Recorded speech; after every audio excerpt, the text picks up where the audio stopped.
안녕하십니까? 안녕하십니까. 네.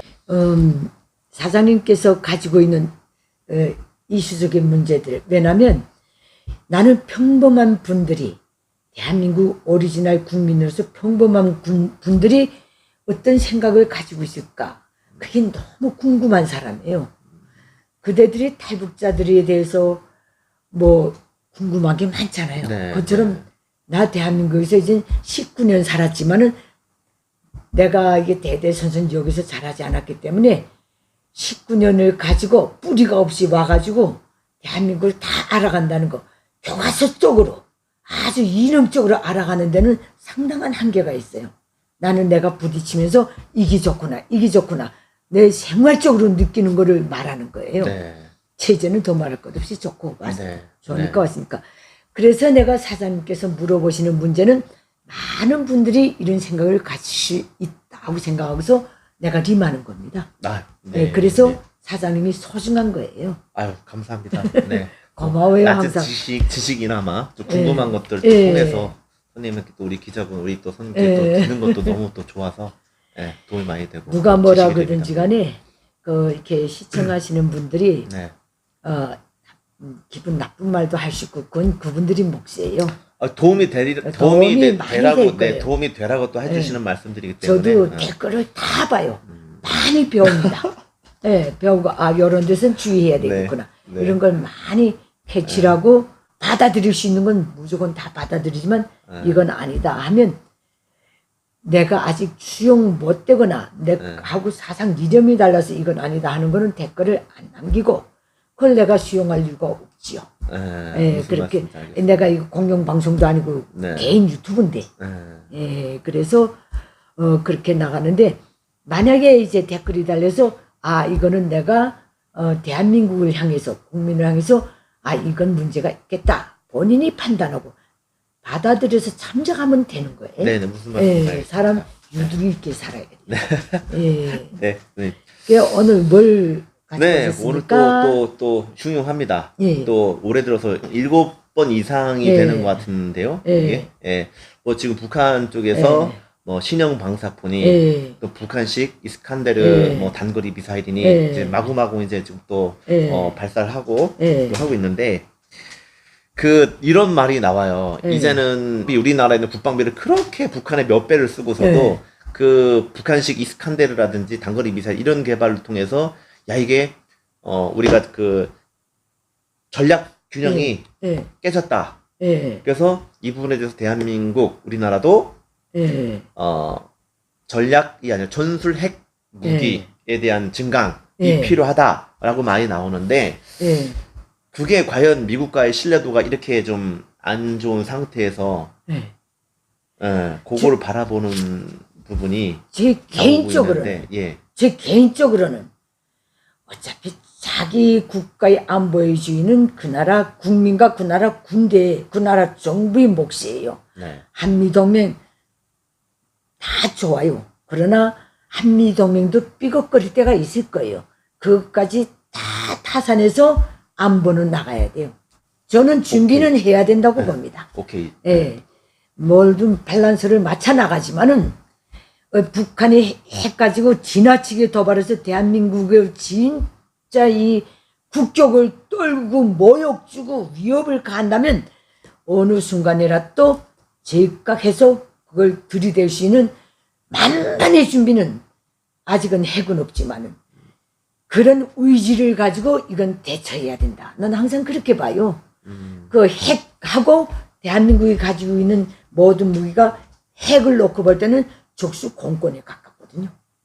그런 조건에서는 대한민국은 글쎄 다 핵 군축 나가자 하다가 또 삐걱거렸다 또 나가는데 핵 군축의 시대에 핵을 개발한다는 거는 해서도 안 되지만은 적어도 대한민국에 위협당할 때 북한 따위에 위협당하는 그 마지막 하나의 그 상황까지도 고려해서 핵 프로젝트에 대한 준비는 하고 있어야 된다. 준비하고 당한 거하고 준비 안 하고 당한 거하고는 천냥지차예요. 그렇다고 난 핵 개발하자는 말이 아닙니다. 나는 핵무기는 적어도 지구상에서 없어져야 된다고 공언하는 사람이에요. 내 말도 아니고 대국들이 다 핵 협약을 다 했잖아요. 그래서 얼마나 핵 개발에 대해서 국제 유엔이 다 개입하고 억제하고 있어요. 그렇게 돼 있어요. 핵은 분명히 폐기시켜 나가야 돼요. 우리가 제일 이상적인 방법은 북한의 핵을 폐기시키는 거예요. 네, 그렇죠. 그런데 이게 정말 천번 만번 억 번의 노력을 들여도 그게 불가능할 때는 핵으로서 그걸 제거시켜야 돼요. 근데 그게 안 되는데 우리 그 문재인 정부에서는 지금도 핵 동결이니 폐기니 지금도 이게 안 되는데 자꾸 이걸 계속해서 얘기를 하고는 있는데 근데 안 되잖아요. 안 나는 되니까. 정부는 마지막 순간까지 그렇게 나가야 된다고 봐요. 그렇다고 거뿐하게 알아? 너희 핵 6개야? 우리 6개 개발할게. 이렇게 선언하면 그건 책임 없는 정부예요. 난 이거에 대해서는 어느 정부도 똑같아요. 네. 지금에 와서는 그런 부분에 대한 능력치가 경제력적으로 대한민국이 있긴 하지만은 그럼 지금 현재의 이 부분은 미국과의 어떤 신뢰, 그 신뢰가 되지 않으면 그 전술적 핵 부분에 대한 증강을 과연 이 문제에서 제가 보는 거는 그런 것도 미국이 신뢰가 가장 대한민국이나 중요하다는 일본의 핵무기를 관리하고 있잖아요. 핵 개발을 못하게. 핵 개발을 못하게 관리하고 있다면 미국이 핵 방위력까지 담보해줘야 돼요. 우리가 할 줄 몰라 안 합니까? 다 그걸 정상적으로 살기 위해서 안 하는 거예요. 핵 보유국들이 핵을 책임적으로 관리하고 또 확산 안 시키려면 핵 국가가 핵 보유했다고 떠드는 국가가 비핵 국가를 공격하는 일은 사전에 없애버려야 돼요. 싹을 잘려버려야 돼요. 이 책임이 핵 보유국이라고 하는 강대국이 책임이에요. 남은 못하게 하고 자기네는 가지고 있고 위험수단의 그 어떤 적대적 세력에 의해서 핵 위협을 받는 비핵 국가, 비핵 동맹국에 대해서 하지 못하게 하고 이것도 제거 못 시킨다. 상대방 것도 제거 못 시킨다. 무책임한 거예요. 그러나 다 국익에 따라 움직이기 때문에 만에 하나 그런 상황도 될 수가 있는 거예요. 그때를 대비해서 국가라면, 체제라면, 국민이라면, 정부라면 그런 상황까지도 항상 염두에 둬야 한다. 거기까지도 대비해야 된다. 그거예요. 왜? 이제 보세요. 북한이 핵을 50년대 말부터 개발하기 시작해서 90년대부터 핵 압력, 포기, 폐기 그 압력이 들어가서 2000년대, 2010년대까지도 못했어요. 예. 그러면 여기에 대해서 유관국들은 핵보유 유관국들은 전적으로 책임져야 돼요. 미국, 러시아, 중국. 그렇잖아요. 북한은 또 그건 당사자니까, 맞을 당사자니까. 그러나 한국, 일본은 비핵 국가입니다. 그렇기 때문에 나는 항상 그렇게 생각해. 핵을 포기시켜라. 북한 거. 최상의 로선이다. 그러나 끝까지 핵을 못 지키고 이 주변의 동맹국들이 핵 보유 대국들이 여기에 대해서 확실하게 그 태도를 못 취할 경우는 마지막에 피할 수 없는 그 상황이까지도 감안하고 대비해야 된다. 국가라면 난 그렇게 해야 된다고 봐요. 그 아들과 아버지가 이해관계가 삐걱했을 때 아들도 아버지를 못 믿고 아버지도 아들을 못 믿는 상황 가족 내에도 있어요. 그런 거예요. 근데 내가 왜 이 북한이 오늘 지금 미사일을 오늘 아침도 쐈잖아요. 미사일인지 미상의 발사체인지 방사포인지 하여튼 세부를 연달아 쐈잖아요. 얼마나 좀 분주하게 쏴대고 있어요. 그래서 아까 그 질문하려던 건데 바로 그거가 맹점이었거든요. 지금 이 상황에서 미사일을 쏘고 이스칸데르니 신형 방사포를 다 쐈는데 그 결과적으로 키로수는 솔직히 미국이나 일본과의 거리까지는 안 되지만 대한민국을 사전 걸 쓰지만 그 의도는 별거 없어요. 북한의 의도는 전략적 의도는 딱 하나입니다. 어느 나라를 등려고 어느 나라를 쏘겨넘기고 어느 나라를 리용에 먹던 관계없이 대한민국을 수복하는 데다 딱 초점을 맞추고 있어요. 훈련하지 말으라고. 훈련하지 말라는 것도 대한민국을 무기력하게 만들기 위한 거고 계속 쏘면서 우리 미국 하겠으니까 너희 빠지라. 대한민국의 위신과 국격을 떨어뜨리겠다고 발악질하는 거고 그 모든 것을 대한민국을 고립시켜서 자기네가 조카 통일을 실현할 때 유리한 환경을 맞이하겠다는데 유리한 환경을 조성하는데 모든 노선의 전술들이 다 이게 묶여 있는 거예요. 그 중에 하나가 이건데 정말 위험하고 또 위험한 게 김일성 족속이 뭔가면 내가 이 말은 어느 배 나가서도 한 적이 없어요. 오늘 처음 말합니다. 1989년도에 80년대 말에 일부 회담이 있었어요. 그 전에 일본의 야당들 민간계 인사들이 북한을 계속 방문했어요. 말하자면 북일 무슨 정부 간 회담에 발판을 깔기 위해서 들어왔다 나왔어요. 그게 다 책자로 묶여져 나왔는데 그때 김일성이가 그 사람들 만나서 연회를 차린 자리에서 한 말이 하나 있어요. 난 이거 왜 이제 생각났는지 내가 기억이 내가 하도 이 심오하게 들어다니까 그 생각이 나는 거예요. 그때 김일성이가 뭐라고 말했는지 알아요? 김정일을 떡 앉혀놓고 일본의 민당계요 정계요 이거 다 앉혀놓고 그때도 집권당은 아니었어요. 앉혀놓고 뭐라고 말했나? 우리는 지금 핵무기를 가진 핵보유국 미국 군대가 남조선에 주둔하고 있기 때문에 우리는 항시 핵 위협에 노출되어 있다. 전제가 이렇게 깔아 있어요.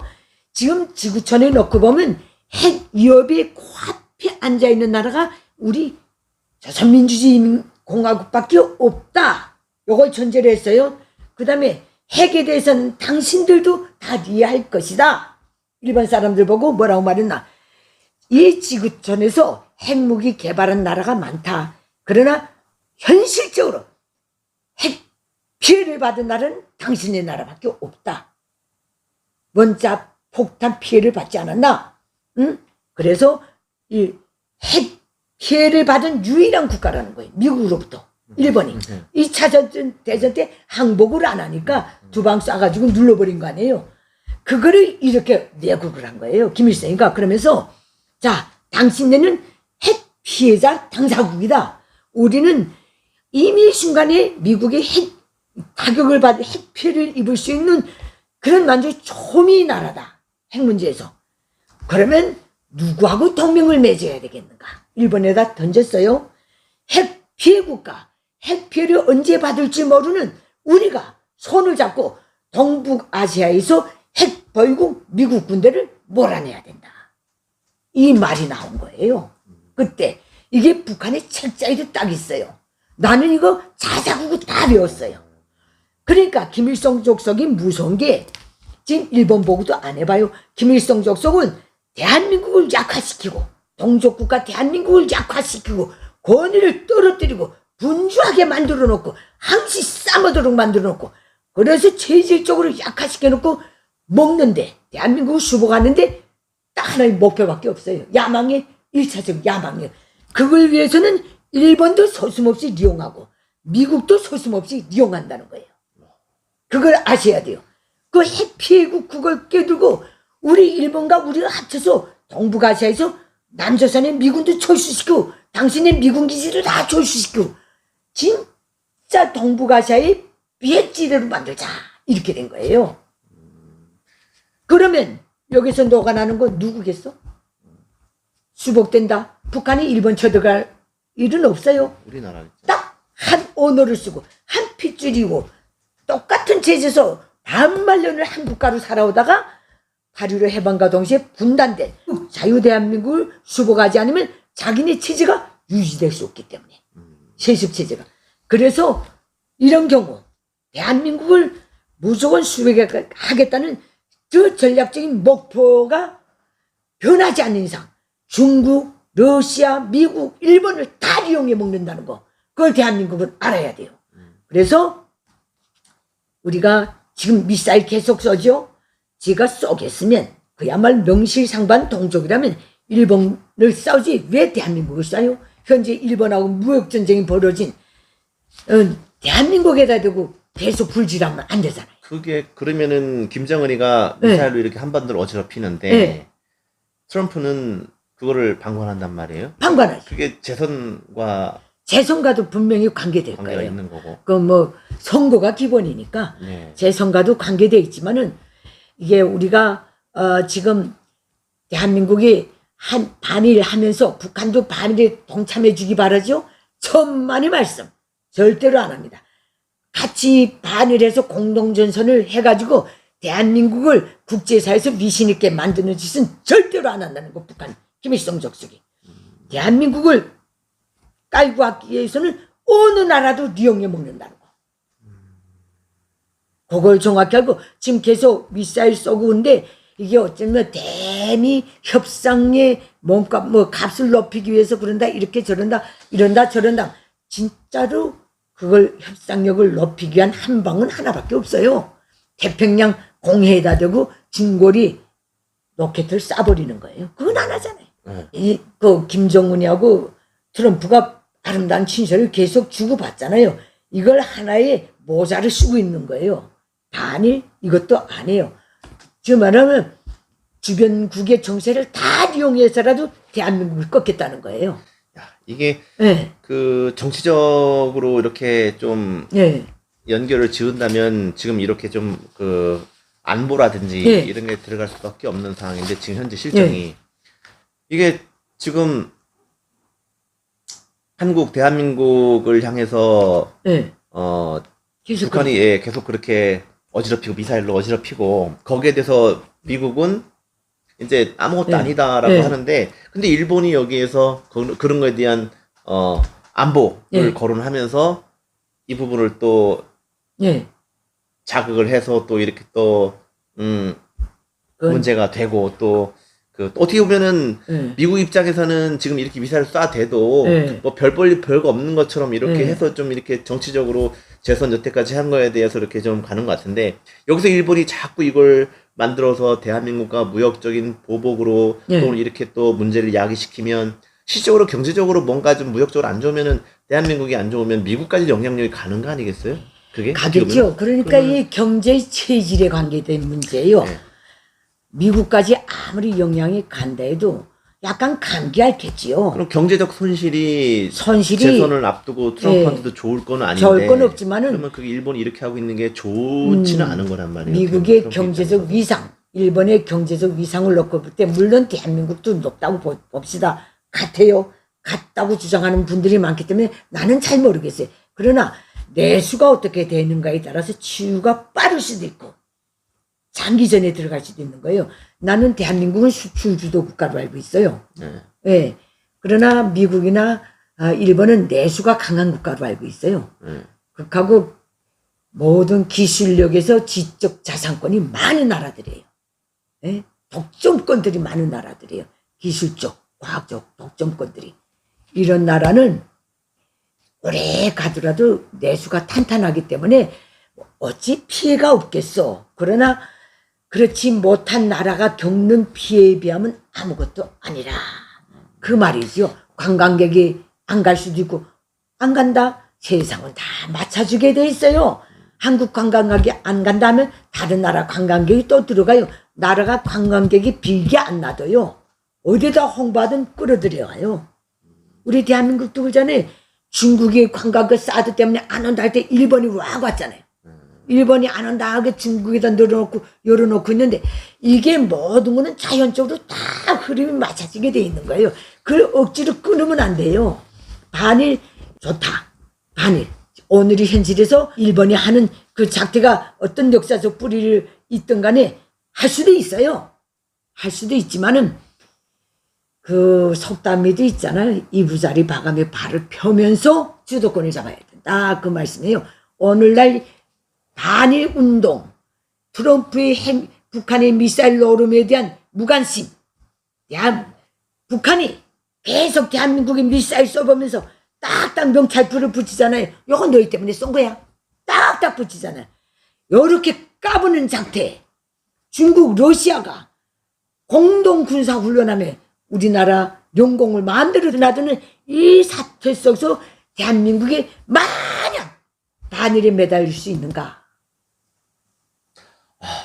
근데 이게 연계가 되니까 자꾸 어쩔 수 없어요. 일본이 그런 거를 무역보복으로 카드를 들고 나오는 바람에 어차피 트럼프도 재선을 하려면 경제 대통령이라는 타이틀은 갖고 있어야 되는데 이게 무역을 하다 보면 당연히 한국에 있는 반도체들도 다 이 미국으로 또 내가 수출해야 되는 아는 부분, 거는 네. 하나의 원리적으로 아는 거. 네, 네. 미국은 중국하고 경제적인 이 무역 전쟁이 들어가기 전에 네. 가능한 것 다 끌어들이는 거예요. 해외 중국과 관련된 그 업체들 있죠. 가능한 것 피해 없이 다 자국내에 들어오게끔 다 그 시스템을 말하자면 대책을 취했다는 거예요. 근데 우리는 날벼락 맞듯이 이렇게 됐잖아요. 그 어느 나라가 함부로 전쟁 걸자면 생각하고 또 생각해서 전쟁에 대처해야 돼요. 무역 전쟁이든 경제 전쟁이든 뭐든. 이게 그 국가 지도자 위정자들이 그 능력이 국민을 책임지고 체제를 책임진 국가를 책임진 이 순간에 선출된 위정자들이 몫인 거예요. 이게 지금 네. 일본에 있는 불매운동은 국민들이 이제 할 수 있는 진짜 그건 그 할 하는 수 거예요. 있는 부분이고 나머지 우리나라 정부에서는 외교적 해법을 아이, 찾아야 되는 부분인데 그 국민하고 똑같이 떠들라고 올려놓은 거 아니에요. 그러니까 볼 수 있어요. 그러니까 그 일본 자체를 미워할 수는 없어요. 대신에 아베 정권이 이러고 이제 그렇죠. 있는 부분에 대한 거는 저도 솔직히 반감은 있거든요. 하지만 일본 자체가 뭐 저기 하는 부분은 아닌데 지금 아베 정권에 대해서 아베 정권에 대해서 그렇죠. 아베 그렇게 정권. 봐야 된다는 얘기죠. 근데 그건 뭐 대한민국 국민들이 다 생각하고 본인들이 그 신념에 따라 다 움직이는 문제예요. 예, 나는 뭐 그건 다 하는 거예요.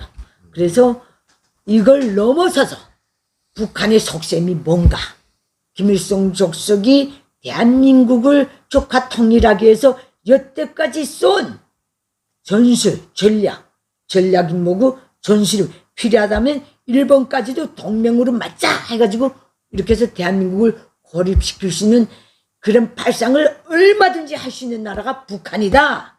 이거를 알려줘야 돼요. 이렇게 알려주면 듣는 사람은 그런 각도에서 각성하면 되는 거예요. 우리는 오늘 둘이 목소리를 내지만은 이게 표면에 드러날 때는 많은 사람들이 그 본질을 알게 될 거예요. 우리 어쨌든 뭐로 가든 바로 가든 대한민국을 수호하고 김일성 족속이 김정은이가 지금 이번 달에 들어와서 멸치도 한 달에서 이틀에 한 번씩 쏴갈기고 대한민국에 데리고 너네 때문에 쐈다 너네 때문에 이 못돼 처먹은 작태 이거는 단호히 징벌해야 돼요. 무역전쟁 커요. 그래도 미사일은 안 쐈잖아요. 대한민국 영토에다 대고. 군사적 액션을 안 했잖아요. 그게 무역전쟁이 더 크다고 할 수도 있어요. 주민들이 삶을 톡톡히 흔들어내는 문제지만 정상적인 삶 속에서도 일본이 무슨 훈련하다가 우리나라가 사정권 내에 둘 수 있는 그 구역에 일본의 미사일이 들어왔다면 이 나라 난리 날걸. 무역전쟁이 비기겠어요 그걸? 난리 나죠. 이해가 가십니까?